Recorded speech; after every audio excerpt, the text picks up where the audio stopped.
এই ঢাকা 11-র অন্যতম প্রধান সমস্যা আমি মনে করি রাজনৈতিক। সেই রাজনৈতিক কারণটি হচ্ছে ভূমিদস্যু। এই অত্র এলাকার শত শত মানুষের জমি, শত শত খাস জমি, সাধারণ জলাশয়, এগুলা দখল করে নেওয়া হয়েছে, ভরাট করে ফেলা হয়েছে, শত শত পরিবারকে নিঃস্ব করে দেওয়া হয়েছে। এবং যারা রাজনীতির ময়দানে ছিল তারা এই ভূমিদস্যু হিসেবে এই কাজ করেছে অথবা ভূমিদস্যুদের সহায়তা করেছে।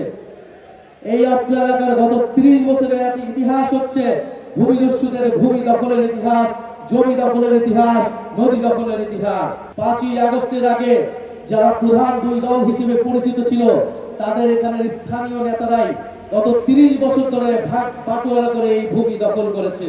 তারা রাজনৈতিক কারণে বিরোধিতা দেখিয়েছে, ব্যবসায়িক স্বার্থে সবসময় তারা ঐক্যবদ্ধ ছিল এবং জনগণের বিরুদ্ধে ছিল। আমরা জানি যে একজন বিদেশে ছিল গত 16 বছর 15 বছর ধরে, কিন্তু এইখানে এই ব্যবসার ভাগ, রিয়েল এস্টেট কোম্পানির নামে যে ভূমি দখল তারা করেছে তার ভাগ কিন্তু মালয়েশিয়া থেকে তারা ঠিকই পেত। 5ই আগস্টের পরে তিনি চলে এসেছেন, আর এইখানে যিনি দখলদার চাঁদাবাজি করতেন তিনি তার স্থানে চলে গিয়েছেন, আর মালয়েশিয়ার প্রতিনিধি এখানে এসে তার অফিস, তার গাড়ি দখল করেছে।